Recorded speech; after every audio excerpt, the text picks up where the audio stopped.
Hello, j'espère que tu vas bien. Du coup, on se retrouve pour une nouvelle vidéo et aujourd'hui, j'avais envie d'aborder le sujet de passer du temps seul. Tu l'as peut-être vu un petit peu partout sur les réseaux, je vois partout que c'est important de passer du temps seul, même d'aller au restaurant, d'aller au cinéma seul, mais je trouve qu'on ne parle pas assez des personnes qui vivent mal ce genre de situation. Le fait de se retrouver seul et du coup d'aller mal et peut-être même de ne pas y arriver, de culpabiliser, de passer du temps seul. Donc si j'avais envie d'aborder ce sujet, c'est que je me suis dit peut-être que certaines personnes vont se retrouver dans ce que moi j'ai pu vivre parce qu'il y a quelques semaines seulement, j'ai vécu vraiment une grosse descente, tout allait très bien et limite du jour au lendemain ça n'allait plus. Donc à savoir que j'ai quand même un mental assez sensible. Moi j'ai fait des états dépressifs à l'âge de 17 et 21 ans et je pense que quand on a connu en fait ces phases de mal-être profond, il suffit des fois de peu pour redescendre. Et le plus important c'est de s'en rendre compte et du coup d'agir avant que ça soit trop tard, même s'il n'est jamais trop tard, mais qu'en tout cas ça soit de plus en plus difficile pour remonter à la surface. Donc pas plus tard que le mois de janvier, en fait moi j'ai mon mari qui est parti une semaine en Allemagne, pour être précise, faire un stage sportif. Et moi je m'étais dit bon, je vais poser ma semaine de vacances en même temps, non pas pour partir avec lui, mais pour avancer sur mes projets professionnels, pour m'organiser comme je veux tout au long de la semaine et vraiment être focus dessus. Donc déjà moi à savoir que je suis dame culpabilité et le fait de ne pas partir avec lui je culpabilisais, mais je me suis dit écoute meuf, c'est pour la bonne cause, tu vas avancer sur tes projets pour que tout ça décolle un jour et que vous puissiez profiter vraiment ensemble. Donc d'ailleurs le projet en question c'est la sortie de mon tout premier programme en ligne sur le fitness, la nutrition, le mindset, le trio gagnant pour un mode de vie sain et équilibré. Donc il sort très bientôt, donc reste bien connecté et surtout n'hésite pas à me suivre sur Insta si c'est pas encore le cas. Donc surtout n'hésite pas aussi à t'abonner à ma chaîne YouTube si c'est pas encore fait, ça pourra faire que m'aider à progresser. Donc vraiment merci du fond du cœur. Donc du coup c'est un programme vraiment qui me prend quand même du temps parce que déjà pour la partie fitness je filme toutes les séances, donc soit 16 séances au total que je filme vraiment comme si on était en live avec moi. Je fais les montages moi-même parce que bien évidemment je n'ai pas encore de personne qui fait les montages pour moi, donc tout ça ça prend du temps. Donc je m'étais dit là je suis focus. Donc clairement pendant cette semaine-là j'étais hyper contente, j'ai super bien avancé, c'était le top. J'ai passé une super semaine. Sauf que quand mon mari est rentré, alors j'étais très contente de retrouver mon mari bien évidemment, mais en fait j'ai culpabilisé énormément et je me sentais très mal d'avoir passé une bonne semaine sans mon mari. Et je me suis dit mais c'est pas normal que tu puisses être bien alors qu'il n'était pas là. Et ça m'a énormément bouleversée, mais vraiment, je le sens même d'en parler, là encore, ça me prend aux tripes. J'en ai parlé un petit peu autour de moi à mes amis, mais sans réellement dire ce que je ressentais au plus profond de moi. Et je sens quand même que ça va mieux. Et aujourd'hui, je le dis ici, peut-être que ça aidera des personnes à se retrouver dans ce que moi j'ai vécu. Peut-être que des personnes qui n'osent pas en parler et qui se disent c'est pas normal. Donc du coup, voilà, moi tout allait bien et du jour au lendemain, donc voilà, quand mon mari est rentré et que je me suis aperçue que vraiment j'avais passé du bon temps et surtout le fait de reprendre le boulot, de devoir reprendre un rythme de vie du quotidien, même si comme on dit la routine c'est pas bon. Alors la routine du couple on essaye de faire au mieux pour que ça casse pas notre couple, voilà. Mais par contre la routine du quotidien avec le boulot, je pense que y en a une malheureusement. Et donc moi à savoir que je suis femme de ménage à côté, à raison que de 18 à 20 heures par semaine, donc c'est très peu. Mais malgré tout, j'aimerais tellement arrêter et me consacrer qu'à mes projets qui me tiennent vraiment à cœur et qui me font kiffer en travaillant de chez moi. Mais malheureusement, pour l'instant, c'est pas possible. Pendant un moment, je me faisais du coaching one-one, mais voilà, j'ai tout arrêté. Et là, j'ai décidé vraiment de sortir du programme en ligne. Donc du coup, le fait aussi de reprendre le travail et de me dire, voilà, c'est pas normal, t'as passé du bon temps alors que ton mari il était pas là. Vraiment, j'ai remis toute ma vie en question. Et du coup, ça m'a fait vraiment me rendre très très mal. J'avais des pensées noires et pour être honnête, des pensées suicidaires. Vraiment, aujourd'hui, je le dis parce que c'est le cas. Et encore une fois, je pense que quand on a déjà connu ça, notre cerveau, il s'en souvient.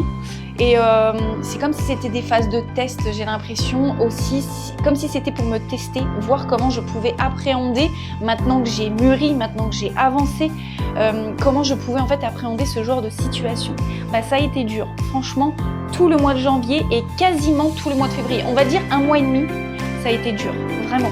Je me réveillais la nuit, je remettais toute ma vie en question, que ce soit ma vie professionnelle, mais ma vie personnelle, ma vie amoureuse, je remettais tout en question. Et même d'en parler, là, c'est dur. Je sais ce que je veux dans ma vie. Pour le coup, que mon mari, c'est l'amour de ma vie. C'est avec lui que je veux avancer, mais en fait, je remettais tout en question parce que le fait, pour moi, d'avoir passé du bon temps alors qu'il n'était pas là, je me suis dit, c'est pas normal. Ça veut dire qu'en fait, t'es pas bien avec lui, etc., etc. Donc je remettais absolument tout en question et c'est ça qui me faisait peur. Je me suis dit, meuf, fais pas une connerie en fait. Tu vas pas laisser ton mari pensant que tu ne l'aimes pas parce que t'as passé du bon temps sans lui en fait. Non. Et je vous assure que quand on vient à penser ça, c'est très très dur parce qu'en fait, je sais ce que mon cœur voulait, mais par contre mon cerveau me disait tout le contraire. Donc là, c'était très dur. Et après, je me suis persuadée que mon mari n'était pas heureux avec moi. Donc en fait, c'était le gros bordel, c'était vraiment intense. Donc de base, dans la première vidéo YouTube que j'ai sortie, j'ai dit que j'avais pris rendez-vous avec une psychothérapeute. Chose que je n'ai jamais fait de ma vie, même quand ça n'allait pas du tout. Et j'avais annulé le rendez-vous. En fait, je n'y avais pas été. Je sais pas pourquoi. Au final, je me suis dit non. Je sens que c'est pas ça qu'il me faut, c'est pas ça, il faut que je fasse le boulot moi-même, je vais en parler à mon mari, à certaines de mes amies, avoir des retours et voir. Donc j'en ai parlé à des amis, j'en ai parlé aussi à ma sœur qui m'a beaucoup aidée, ses paroles m'ont fait énormément de bien. D'ailleurs si elle passe par là, je la remercie du fond du cœur, parce que vraiment ces paroles m'ont beaucoup touchée et ça m'a aidée. Donc du coup aussi, d'avoir exprimé en fait ce que je ressentais à mon mari directement, ça m'a beaucoup apaisée, il a su me rassurer, il a su trouver les bons mots et du coup franchement ça m'a fait énormément de bien. Mais honnêtement, passer du temps seul, c'est pas forcément facile pour tout le monde.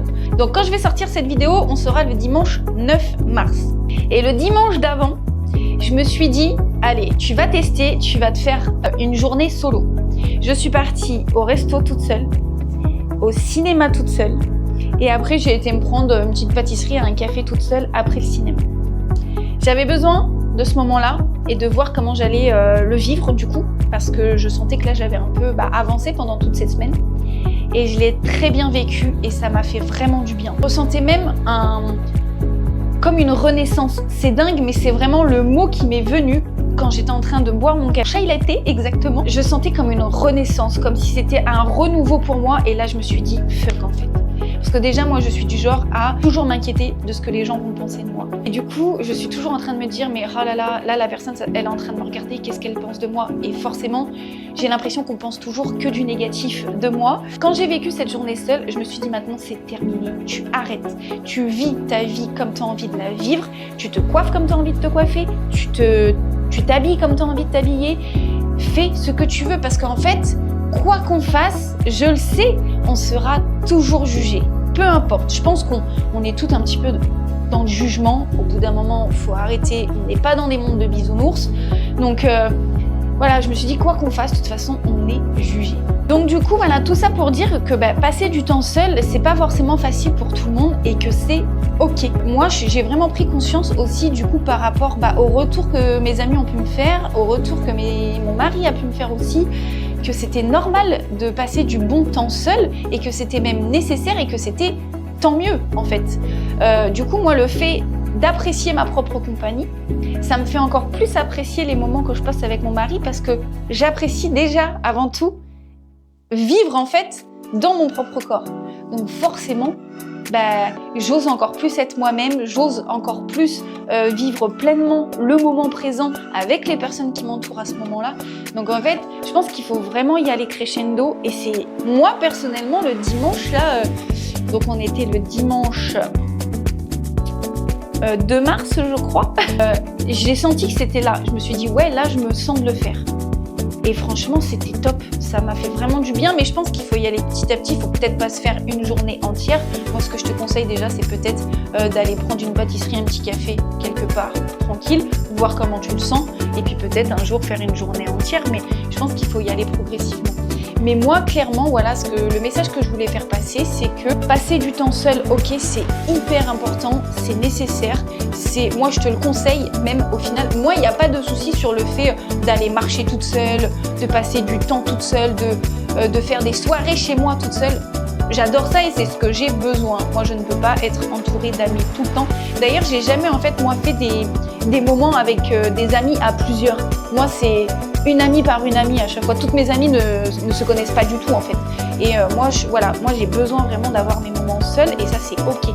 Mais c'est vraiment cette semaine en lien en fait avec mon mari qui m'a fait vraiment tout bouleversé dans ma tête. Alors je sais pas s'il y a les hormones qui a joué, s'il y a tout ça, mais clairement ça a tout renversé dans ma tête et vraiment ça m'a fait peur. J'avais peur de faire une connerie, à me dire écoute, arrête tout dans ta vie parce que là en fait ça va pas, tu te mens à toi-même, tu penses passer du bon temps avec ton mari mais en fait c'est pas vrai.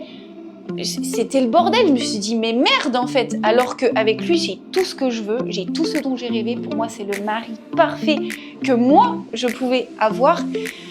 Et en fait voilà, je prenais petit à petit conscience, j'ai fait pas mal de journaling, j'ai pleuré pas mal aussi quand je me retrouvais toute seule, mais je pense que j'avais besoin de libérer certaines choses clairement, donc le fait d'écrire, le fait de lâcher prise et le fait aussi d'accepter, me dire écoute là tu vas pas bien et c'est ok, accepte-le.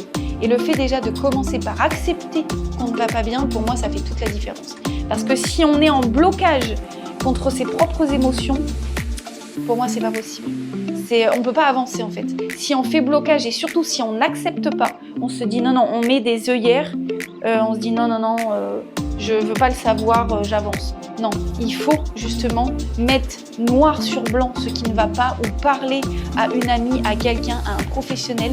Mais pour moi, il faut que ça sorte. D'une certaine façon, il faut que ça sorte parce que si ça sort pas verbalement, ça sortira peut-être au niveau de la peau. On peut se retrouver avec des boutons, avec des plaques, parce que toute émotion qui n'est pas verbalisée, le corps, au bout d'un moment, il est tellement submergé, mais qui va en fait sortir ses émotions par autre chose. Et bien souvent, c'est la peau. Donc du coup, voilà, je ne sais pas si toi, tu t'es déjà retrouvé ou si actuellement tu es dans ce cas-là, que tu as du mal à passer du temps seul ou que tu ne sais pas comment faire pour passer du temps seul, n'hésite pas à m'écrire en commentaire. Encore une fois, retrouve-moi sur Instagram, on peut échanger ensemble sans problème. N'hésite pas encore une fois à t'abonner à ma chaîne. On se retrouve très bientôt pour une prochaine vidéo. D'ailleurs, la prochaine vidéo, ça sera une autre recette, ça sera un granola vraiment fait maison en quelques minutes seulement, avec seulement quelques ingrédients. C'est une tuerie, donc n'hésite pas à t'abonner pour ne pas louper ça. Je te dis à bientôt, prends soin de toi, ciao ciao.